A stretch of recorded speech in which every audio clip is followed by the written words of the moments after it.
deine Arbeit für richtig hältst. Ob du glaubst, dass ich fleißig gewesen bin, dass ich gearbeitet habe, gib du jetzt deine Stimme ab. Wenn ja, dann tritt für mich ein, so wie ich für dich eingetreten bin. পৃথিবীর ইতিহাসে সবচেয়ে বড় যে যুদ্ধটা হয়েছিল সেই যুদ্ধটার নাম দ্বিতীয় বিশ্বযুদ্ধ। দ্বিতীয় বিশ্বযুদ্ধের নাম শুনে আপনারা বুঝতে পারছেন দ্বিতীয় বিশ্বযুদ্ধের আগেও সম্ভবত একটা বিশ্বযুদ্ধ হয়েছিল যেটার নাম ছিল প্রথম বিশ্বযুদ্ধ, বাট প্রথমটা দ্বিতীয়টার কাছে কিছুই ছিল না। সেকেন্ড ওয়ার্ল্ড ওয়ারকে বলা হয় পৃথিবীর ইতিহাসে সবচেয়ে ভয়ঙ্করতম যুদ্ধ, যেখানে অনেক মানুষ মারা গিয়েছে, পারমাণবিক বোমা ফেলা হয়েছে। পৃথিবীর প্রায় প্রত্যেকটা দেশ হয় ডিরেক্টলি এই যুদ্ধে অংশগ্রহণ করেছে বা ইনডিরেক্টলি এই যুদ্ধে ইন্ধন দিয়েছে, এবং সব মিলায় দ্বিতীয় বিশ্বযুদ্ধের মতো একটা ইভেন্ট আর কখনো পৃথিবীর ইতিহাসে আসবে বলে মনে হয় না। আজকের এই ভিডিওতে আমরা দ্বিতীয় বিশ্বযুদ্ধের ইতিহাস বোঝার চেষ্টা করব। আমরা বোঝার চেষ্টা করব এই যুদ্ধ কিভাবে শুরু হইলো, কেন হইলো, কারা এই যুদ্ধ করেছিল এবং ফাইনালি যুদ্ধের রেজাল্ট কি হয়েছিল। চল শুরু করা যাক। 1919 সালে যখন প্রথম বিশ্বযুদ্ধ শেষ হয় তখন জার্মানিকে একটা ট্রিটিতে সাইন করতে হয়, দ্য ট্রিটি অফ ভার্সাইলিস। এই ট্রিটি জার্মানদের জন্য খুব একটা পজিটিভ ট্রিটি ছিল না। এই ডিলটায় জার্মানদের উপরে অনেকগুলা নিষেধাজ্ঞা আরোপিত করা হয়েছিল, যেমন বলা হয়েছিল জার্মানদের 1 লাখের বেশি আর্মি থাকতে পারবে না, জার্মানদের কোনো নেভি থাকতে পারবে না, জার্মানদের কোনো সাবমেরিন থাকতে পারবে না, এরকম অন্যান্য অনেকগুলা রেস্ট্রিকশন দেওয়া হয়েছিল জার্মানি দেশটার উপরে। শুধু তাই না, বলা হয়েছিল ফার্স্ট ওয়ার্ল্ড ওয়ারে, প্রথম বিশ্বযুদ্ধে পৃথিবীর যেই কয়টা দেশ জার্মানির দ্বারা ক্ষতি সাধিত হয়েছে এই প্রত্যেকটা দেশকে জার্মানির এখন ক্ষতিপূরণ দিতে হবে, এবং জার্মানি কিন্তু এই ট্রিটিতে সাইনও করছিল। আপনার ওই সময়ের অবস্থাটা বুঝতে হবে। ফার্স্ট ওয়ার্ল্ড ওয়ার শেষ হয়েছে, পুরো পৃথিবীর ইকোনমি বেশ বাজে অবস্থা, জার্মানিরও অনেক বাজে অবস্থা, জার্মানির নিজের দেশের মানুষই ঠিকঠাক মতো খাইতে পারতেছে না, চলতে পারতেছে না। এইরকম এক সময় ওই দেশের মানুষ যখন জানতে পারলো যে হ্যাঁ, এখন আমাদের পৃথিবীর বাকি দেশদেরকে টাকা দিতে হবে, ফার্স্ট ওয়ার্ল্ড ওয়ারে যা হয়েছিল ওই জন্য আমরা আমাদের নিজেদের আর্মির উপরে খরচ করতে পারবো না, আমরা নিজেদের সাবমেরিন, জার্মানিদের উপরে, যারা জার্মান মানুষ তাদের উপরে এই ব্যাপারটা খুব স্ট্রংলি আঘাত করে যে আমরা মনে হয় পুরো দুনিয়ার দ্বারা একটু অপ্রেসড। পুরো জার্মানির অবস্থায় অনেক বাজে ছিল, এবং বাজে অবস্থায় এরকম সিচুয়েশনে সাধারণত যা হয় তাই হয়েছে, সেটা হলো রাইট উইং যেসব পার্টি আছে যারা একটু ফান্ডামেন্টালি রাইট, ডানপন্থী, তাদের উদ্ভব ঘটে অনেক। এইরকম যখন অবস্থা জার্মানির, তখন জার্মানিতে একজন রাজনীতিবিদ ছিল যিনি জার্মান মানুষদের বলে তোমরা যদি আমাকে ইলেক্ট করো, তোমরা যদি আমাকে তোমাদের প্রধান বানাও, তাহলে আমি কয়েকটা জিনিস করব। 1 নম্বর জিনিস, আমি ট্রিটির ধার ধারবো না, ট্রিটিতে কি আসে না আসে আমার কিছু যায় আসে না, জার্মানি পৃথিবীর অন্যান্য দেশকে টাকা দিবে না। সেকেন্ড, জার্মানির মানুষ শুধুমাত্র জার্মানির ব্যাপারে কেয়ার করবে, অন্যান্য কোনো দেশ পুরো পৃথিবীতে কি হচ্ছে তাতে আমাদের কিছু যায় আসবে না। থার্ড, জার্মানি শুধু যে নিজেদের উপর কেয়ার করবে তা না, আমরা পুরো পৃথিবীতে জার্মানিকে বড় করব, আশপাশের যেসব দেশ আছে সেগুলোকে আমরা নিয়ে নেওয়ার চেষ্টা করব, জার্মানি হবে পৃথিবীর 1 নাম্বার দেশ, এবং এটাই আমার স্বপ্ন। যদি তোমরা এই স্বপ্নতে একমত হও তাহলে তোমরা আমাকে ভোট দাও। এই রাজনীতিবিদ বিশাল জনপ্রিয়তা পায় এইসব কথাবার্তা বলে, এবং 1933 সালে মানুষজন একে ভোট দিয়ে জার্মানির চ্যান্সেলর বানায়, এবং এই রাজনীতিবিদের নাম আপনারা সবাই জানেন, ইনার নাম Adolf Hitler. Einzige Bewegung gekommen sei. Sie steht fest, so wie dieser Block hier. Ich halt! তো সরকার প্রধান হয়ে যায় হিটলার, এবং উনার যে বাহিনী, বা তখন অ্যাকচুয়ালি একটা রাজনৈতিক দল, নাৎজি বাহিনী, যেটা আমরা এখন বাহিনী বলি, বাট তখন আসলে রাজনৈতিক দল ছিল, এই নাৎজি পার্টিটা হয়ে যায় জার্মানির প্রধান রাজনৈতিক পার্টি। এখন মজার ব্যাপার দেখেন, হিটলার যখন জার্মানির চ্যান্সেলর হয় তখন কিন্তু এমন না যে শুধুমাত্র জার্মানি একটা দেশ, ওইখানে একটা ফার রাইট উদ্ভব হচ্ছে, বাকি পুরা দুনিয়া নর্মাল আছে, এরকম কিন্তু না সিচুয়েশনটা। আপনারা অনেকে মুসোলিনির নাম শুনছেন হয়তো। মুসোলিনি লোকটা ওই একই সময় মোটামুটি একই টাইপ উইন্ডোতে ইটালির প্রধানমন্ত্রী হয়, এবং ইটালির রাজধানী আপনারা জানেন রোম। রোম ছিল একসময় পুরা পৃথিবীর শাসক। ইনফ্যাক্ট রোম এত পাওয়ারফুল ছিল একসময়, আপনারা হয়তো জুলিয়াস সিজার ইত্যাদি ইত্যাদি গল্প পড়েছেন, রোম এত পাওয়ারফুল ছিল, রোম কিন্তু ইংল্যান্ডকেও শাসন করছে। আপনারা যারা আমার ইংল্যান্ডের ভিডিওটা দেখেছেন তারা দেখেছেন যে আমি ইংল্যান্ডের বিভিন্ন জায়গা দেখিয়েছি যেসব জায়গা রোমানরা বানিয়েছিল, কারণ ওই সব জায়গায় রোমানরা ওই যে ফাইট টাইট করাইতো গ্ল্যাডিয়েটরদের দিয়ে। যাই হোক, মুসোলিনি যখন ইটালির প্রধানমন্ত্রী হয় তখন মুসোলিনি বলে শুধু জার্মানি, হিটলার ওরা পুরো পৃথিবী দখল করবে তা না, রোমানরাও একসময় পুরো পৃথিবী শাসন করতো, আমরা আবার ইটালিকে পুরো পৃথিবীর মেইন দেশ বানাবো, আমরা আবার পুরো পৃথিবী শাসন করতে চাই, আমরা রোমান এম্পায়ার ফেরত নিয়ে আসতে চাই। এটা খুব অদ্ভুত সময় ছিল, কারণ এই সময় ইভেন এমন দেশ যেসব দেশকে আপনি ভাবেন যে এই দেশ কখনো ঝামেলায় জড়াবে না, এটা শান্তিপূর্ণ একটা দেশ, এইরকম দেশে এই সময় ঝামেলায় জড়াইতো। আমি এক্সাম্পল দিই, জাপান এই সময় প্ল্যান করতেছিল যে কিভাবে ওরা চায়নার এক অংশ দখল করে ফেলবে, এবং সাউথ ইস্ট এশিয়ারও এক অংশ দখল করে কিভাবে ওরা জাপান দেশটাকে বড় করবে। যাই হোক, মানুষজন ভয়ঙ্কর রকম পছন্দ করে হিটলারকে জার্মানিতে। নাৎজি পার্টি ছিল ওই সময় সবচেয়ে জনপ্রিয় পার্টি এবং প্রত্যেক হাউস হোল্ড থেকে, এটা ইতিহাসে কখনো হয় না জার্মানিতে এর আগে, প্রত্যেক বাসার থেকে হিটলার ভোট পায়, যেটা আগে কখনো হয় নাই, এবং নাৎজি পার্টি ক্ষমতায় চলে আসে। ক্ষমতায় আসার পরে হিটলার প্রথমে একটা ইন্টারেস্টিং কাজ করে, ও যা প্রমিস করছিল তাই করবে, কোনো প্রমিসের ব্যত্যয় নাই। 1936 সালে ও ডিমিলিটারাইজড একটা জোন ছিল, যেটা ফার্স্ট ওয়ার্ল্ড ওয়ারের পরে বলা হয়েছিল যে এইখানে এখন আর কোনো আর্মি যাইতে পারবে না, যেটা আমরা এখন সাউথ কোরিয়া এবং নর্থ কোরিয়ার মাঝখানে দেখি ডিমিলিটারাইজড জোন আছে। তো ওই demilitarised zone Hitler German army পাঠায় দখল করে ফেলে। তো সবাই ভাবে, তেমন কোনো রিটেলিয়েশন আসে না, তেমন কোনো প্রতিবাদ আসে না কোথাও থেকে। সবাই ভাবে যে হ্যাঁ, নতুন একটা ফার রাইট উইং এরকম একজন প্রধানমন্ত্রী আসছে, জার্মানি একটা বড় দেশ, ঠিক আছে, উনি মনে হয় থেমে যাবে। হিটলার থামে না, তার 2 বছর পরে ও আর্মি পাঠায় অস্ট্রিয়া দখল করে ফেলে। পুরা ইউরোপ একদম নড়ে চড়ে বসে যে কি হইলো, জার্মানির মতো একটা পাওয়ারফুল দেশের সাথে তো পুরো ইউরোপ মারামারি করতে পারবে না, এবং এভাবে যদি একটা জার্মান দেশ পুরো ইউরোপ আস্তে আস্তে এভাবে অ্যাটাক করা শুরু করে, পুরো ইউরোপে ইনস্টেবিলিটি চলে আসবে। তখন তো আর ইউরোপিয়ান ইউনিয়ন ছিল না, সব দেশে একটু শঙ্কায় পড়ে যায় যে এখন কি হবে। তো সব দেশ মিলে হিটলারকে ডাকে মিউনিখে, জার্মানির, ওখানে একটা মিটিং হয়, এবং মিটিংয়ে হিটলারকে বলে যে আমরা চাই না, আমরা ইউরোপ ছোট্ট একটা কন্টিনেন্ট, আমরা চাই সবাই মিলে একদম শান্তিতে থাকবো। তুমি যেভাবে একের পর এক দেশ অ্যাটাক করতেছো, এটা খুব একটা ভালো হচ্ছে না, আমরা প্রতিবাদ করতেছি, তুমি থামো, কি হইলে তুমি থামবা বলো। হিটলার এমন খারাপ, ও বলে যে ঠিক আছে, আমি আর কোনো যুদ্ধ করবো না, তোমাদের জাস্ট একটা কাজ করতে হবে, ওই যে ওইখানে একটা দেশ আছে চেকোস্লোভাকিয়া, এই দেশটা যদি তুমি জার্মানিকে দিয়ে দাও, তাহলে আমি আর আপাতত যুদ্ধ করবো না। মজার ব্যাপার হইলো, অ্যাকচুয়ালি এই ট্রিটিটা হয়, এটাকে মিউনিক ট্রিটি বলে, এবং হিটলারকে চেকোস্লোভাকিয়া দিয়ে দেওয়া হয় উইথ আ হোপ, এই হোপে যে ও আর জার্মানিকে এক্সপ্যান্ড করার চেষ্টা করবে না, কারণ ততদিনে অলরেডি অস্ট্রিয়া জার্মানির ভিতরে চলে আসে, ততদিনে এখন চেকোস্লোভাকিয়া জার্মানির ভিতরে চলে আসে, এবং এগুলো তো বড় বড় দেশ, আশপাশে অনেক গেঞ্জামলা দেশ ছিল যে ফার্স্ট ওয়ার্ল্ড ওয়ারের পরে ঠিক মতো ছাড়ে না ইউকে, এই টাইপ সব কিছু ওর মধ্যে কিন্তু জার্মানি দখল করে ফেলছে। এখন আপনি মজার কাহিনীটা দেখেন, একটু আগে মনে আছে আমি মুসোলিনির কথা বলতেছিলাম যে রোমান সাম্রাজ্য বানাবে এরকম পরিকল্পনা করছে। তো মুসোলিনি ওখানে হিটলারকে দেখে যে হ্যাঁ, হিটলার তো একের পর এক দেশ দখল করে ফেলতেছে, আমরা তো পিছায় পড়তেছি, রোমান সাম্রাজ্য বানানোর কি হবে। কথা নাই বার্তা নাই, ইটালি হঠাৎ করে যায় ইথিওপিয়া দখল করে ফেলে, ওখানে একটা যুদ্ধ হয়, খুব বেশি দিনের যুদ্ধ এরকম না, ইটালি তখন অনেক পাওয়ারফুল, ইথিওপিয়ার কোনো পাওয়ার তখনও ছিল না, এখনো হয়তো সেরকম কোনো পাওয়ার নেই, ইথিওপিয়া হয়ে যায় ইটালি। পুরা দুনিয়ায় একটা ভয়ঙ্কর অস্থিরতা চলে আসে, কোনো দেশই সেফ না, সব দেশই আতঙ্কে যে আমাকে মনে হয় জার্মানি অ্যাটাক করবে, আমাকে মনে হয় ইটালি অ্যাটাক করবে, আমাকে মনে হয় কেউ না কেউ নিয়ে যাবে, আমি যে আমার দেশ হয়ে আসি কতদিন থাকতে পারবো আমি জানি না। এবং তাই হয়। তার ঠিক কয়েকদিন পরে ওই যে ট্রিটি হয়েছিল, মিউনিক ট্রিটি, যেখানে হিটলার বলছিল যে না আমি আর কোনো দেশে অ্যাটাক করবো না আপাতত, ওই ট্রিটি হিটলার ভেঙে ফেলে এবং ও পোল্যান্ড অ্যাটাক করে বসে। পোল্যান্ডকে যখন অ্যাটাক করা হয়, তখন বড় 2টা দেশ, ইউরোপের ভিতরে সবচেয়ে বড় 2টা দেশ, গ্রেট ব্রিটেন যেটা ইউনাইটেড কিংডম এবং ফ্রান্স, এই 2টা দেশ নড়েচড়া বসে, কারণ ওরা ভাবে যে জার্মানি যদি পোল্যান্ড পর্যন্ত চলে আসে, জার্মানি যদি এভাবে পোল্যান্ড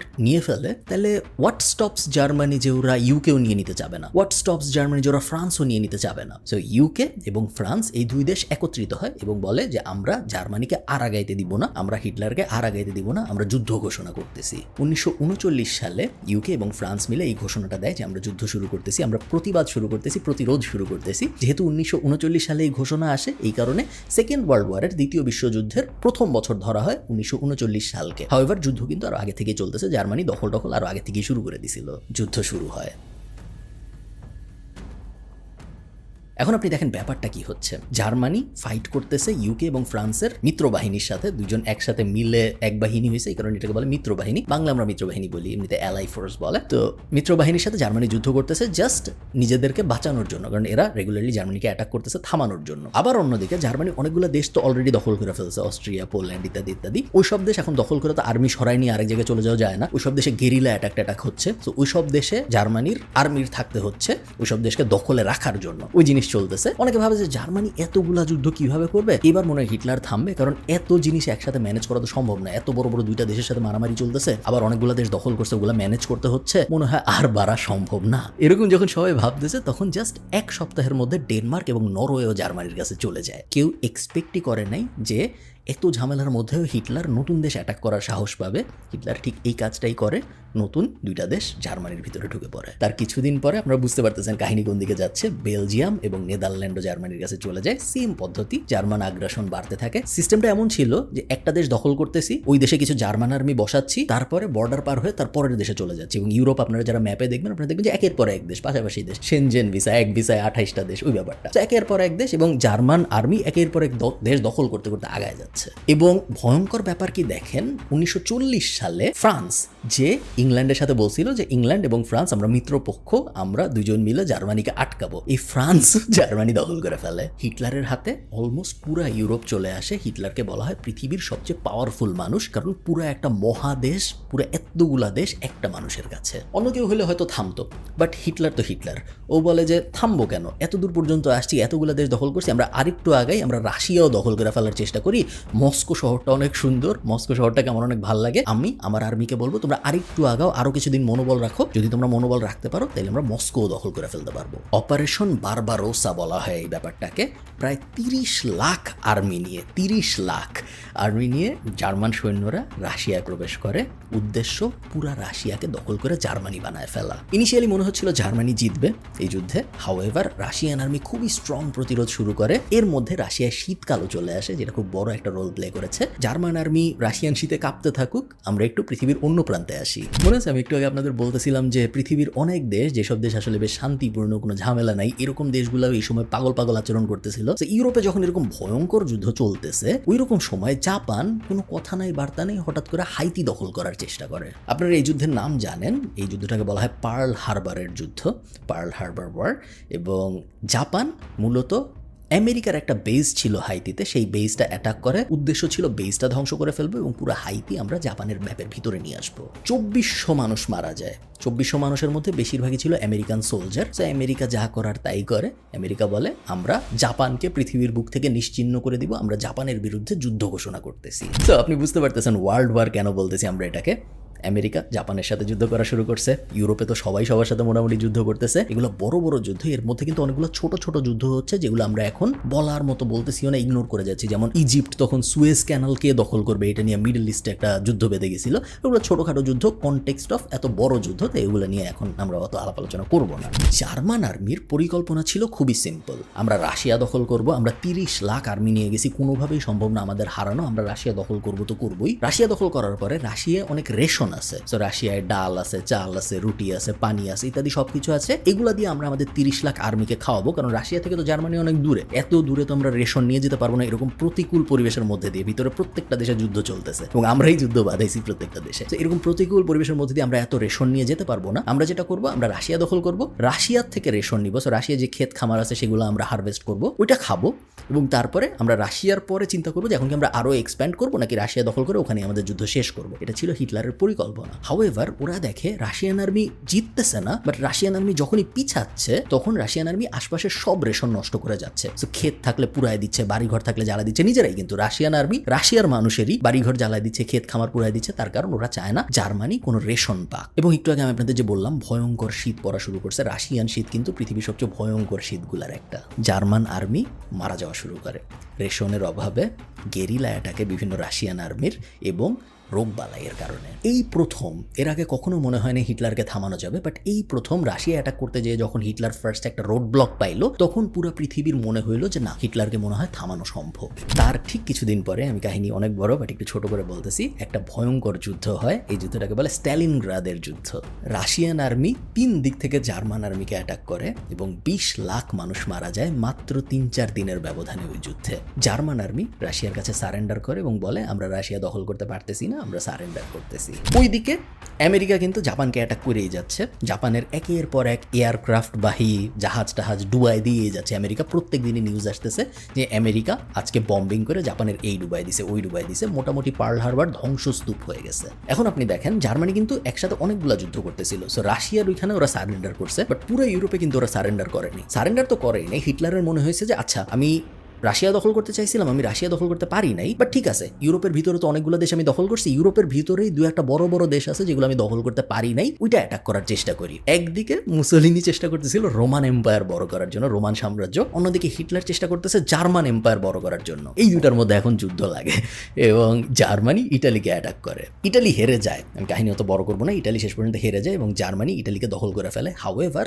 এই যুদ্ধে জিততে যেয়ে, রোমান এম্পায়ার দখল করতে যেয়ে জার্মানির এত ক্ষতি হয় যে অনেক অনেকেই মনে করে যে হ্যাঁ, জার্মানি যদিও এই যুদ্ধে জিতছে, বাট এই যুদ্ধে জিতাটা হয়তো ওদের জন্য খুব বড় ধরনের একটা ভুল, কারণ এত ক্ষতি হয়েছে, এত মানুষ মারা গিয়েছে যে জার্মানি এত বড় রিজিয়ন, ইউরোপ তো একটা বিশাল রিজিয়ন, এত বড় রিজিয়ন মনে হয় কন্ট্রোলে রাখতে পারবে না। এর মাঝখানে আমেরিকা বলে যে আমরা ফ্রান্স এবং ইউকে এবং আমেরিকা হইলো তখন বেস্ট ফ্রেন্ড একদম, বলে আমরা ফ্রান্স এবং ইউকের সাথে জয়েন করতেছি, আমরা মিত্র বাহিনীতে জয়েন করছি, এবং তারপরেই হয় নরম্যান্ডির ডি-ডে। 1944 সালের জুন মাসের 6 তারিখে আকাশ থেকে 1,56,000 আর্মি নামে ফ্রান্সের নরম্যান্ডিতে, এবং এই কারণে এটাকে বলা হয় নরম্যান্ডির ডি-ডে। ডি-ডে মানে হলো ডিসিশন ডে। এই দিনেই ডিসিশন হবে যে ওয়ার্ল্ড ওয়ারের পরিণতি কি হবে। সেই যে মিত্রবাহিনী নামলো, মিত্রবাহিনী নেমেই চারিদিকে অ্যাটাক করা শুরু করে জার্মান আর্মিকে। জার্মান আর্মির অবস্থা আসলে তখন বেশ করুণ। জার্মান আর্মি একটা স্ট্র্যাটেজিক্যাল মিস্টেক করে ফেলছে। ওরা একই সাথে অনেকগুলা যুদ্ধ করতে যেয়ে প্রত্যেকটা যুদ্ধেই ওদের ক্ষতি হয়েছে। ইভেন যেই যুদ্ধগুলো ওরা জিতছে, তো রাশিয়ান যুদ্ধ তো ওরা হারছে, বাট যেসব যুদ্ধ ওরা জিতছে ইটালির সাথে ফর এক্সাম্পল, জিতেও ওদের এত ক্ষতি হয়েছে যে ওরা এত